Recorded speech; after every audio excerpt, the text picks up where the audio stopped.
Il y a 17 ans, un bébé est né dans une petite clinique.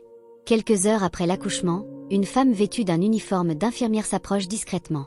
Elle prend le bébé dans ses bras, tandis que la maman, assoupie, est encore fatiguée par l'épreuve de l'accouchement, et disparaît sans laisser de traces. Malgré les efforts acharnés de la famille et de la police, les recherches durent des années. La famille ne perd jamais espoir, mais aucune piste ne mène à l'enfant volé. Quelques années plus tard, une autre fille naît dans cette même famille. Elle se prénomme Emma. Elle grandit avec un vide, un mystère non résolu, intriguée par l'histoire de sa grande sœur disparue. 17 ans plus tard, dans son lycée, une nouvelle élève débarque. Elle s'appelle Lila. Discrète, gentille. Mais ce qui frappe, c'est sa ressemblance troublante avec Emma. Bien qu'elles soient dans des classes différentes, leurs entourages respectifs, condisciples et professeurs, ne cessent de parler de cette ressemblance. Emma ne peut pas détacher ses yeux d'elle. Même regard. Même sourire. Même grain de beauté. Elle montre une photo à sa mère. Et là, tout s'écroule. Sa mère pâlit. Elle reconnaît ce visage. C'est celui de son bébé perdu. Des souvenirs enfouis remontent. Le cri, l'alerte à la maternité, l'infirmière qui a disparu avec le nourrisson. Emma prend les devants. Elle contacte Lila et l'invite chez elle. Elles s'entendent immédiatement, comme si elles s'étaient toujours connues. Emma propose un test ADN, pour rigoler. Lila accepte, sans se douter de l'enjeu.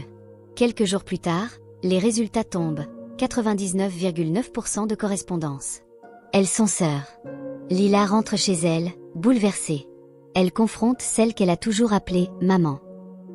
La femme nie d'abord, puis s'effondre. Elle avoue. Elle travaillait à la maternité.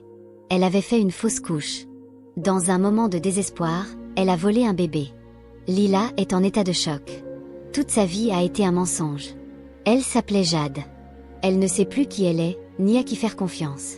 Sa vraie mère veut la retrouver. Elle l'accueille les bras ouverts, mais Lila hésite. C'est une inconnue pour elle. Les émotions sont trop confuses. Il y a trop de douleur. 17 ans envolés. Volés. Des anniversaires manqués.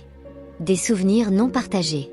2 vies brisées, et pourtant, une complicité naturelle naît entre les deux sœurs. Les médias s'emparent de l'histoire. Bébé retrouvé après 17 ans. Les gens applaudissent. Mais personne ne comprend vraiment ce que vit Lila. La femme qui l'a élevée est arrêtée. Menottée. Silencieuse. Elle murmure juste « Je l'aimais comme ma fille ». Lila regarde une photo d'elle enfant. Elle se demande « Qui suis-je vraiment ? Celle qu'on a volée, ou celle qu'on a aimée malgré tout ? Que dois-je faire ? Comment auriez-vous réagi ? Faites-le nous savoir dans les commentaires et n'oubliez pas de vous abonner pour plus d'histoires.